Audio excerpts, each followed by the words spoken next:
23-mart kuni ikkinchi sog'lomlashtirish kursini boshlaymiz. Ko'pdan beri ko'pchilik so'rab kelayotgan ikkinchi kursni Shavkat aka qachon ochasiz deb. Mana xudo xolasiga 23-mart kuni ikkinchi kursni boshlaymiz. 9 kun 4 soatdan bo'ladi. Unda ochiladigan asosiy mavzular qanaqa? Birinchisi bu sog'liqni davom ettiramiz va chuqurroq uni yana ko'rib chiqamiz va boshqa yangi mashqlar o'rganamiz. Bo'g'in mashqi, ko'z mashqlarini davom ettiramiz. Keyin yana oila haqida chuqur gaplashamiz. Oilada erkakni, ayolning o'rni, nima uchun erkak bilan ayolning o'rtasida tafovutlar bo'ladi, uni qanday qilib bartaraf qilish mumkin. Keyin yana juda ham hozirgi afsuski dolzarb mavzular bo'layotgan narsa, masalan, xiyonati munosabat qanaqa, uni qanday qilib hal qilsa bo'ladi, buni yechimi bor. Kelsanglar birgalikda ko'rib chiqamiz. Va albatta biznes haqida,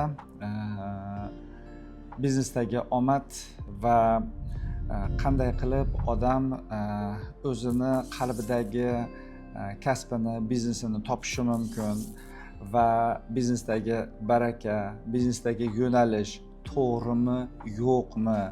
To'g'ri bo'lsa qanday bilamiz, nima uchun to'g'ri ekanligini va shunga o'xshagan chuqurroq mavzularni ko'rib chiqamiz. Va albatta bu yana bitta mavzulardan bittasi bu bola tarbiyasi, oiladagi farzandning o'rni va unga munosabat va uning tarbiyasida nimaga e'tibor berish kerak, qanday qilib farzandni kitob o'qishga qiziqtirish mumkin, o'zi kitob o'qish kerakmi, yo'qmi, nima uchun kerak, nima uchun foydali, nima uchun buyuk insonlar, dunyo miqyosidagi insonlar hammasi juda ham ko'p kitob o'qishgan.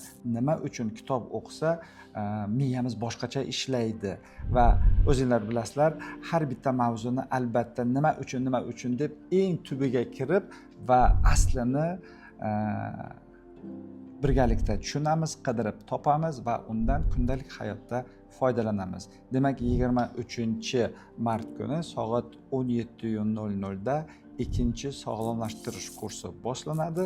Bu kursimizni biz sog'lomlashtirish, oila va biznes deb atadik.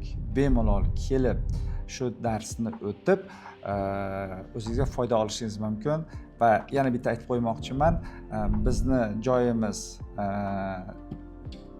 20 tadan ortmaydi. Shuning uchun kimdir kelmoqchi bo'lsa, oldindan telefon qilib joyingizni band qilib qo'ying. Demak, 23-mart kuni uchrashguncha.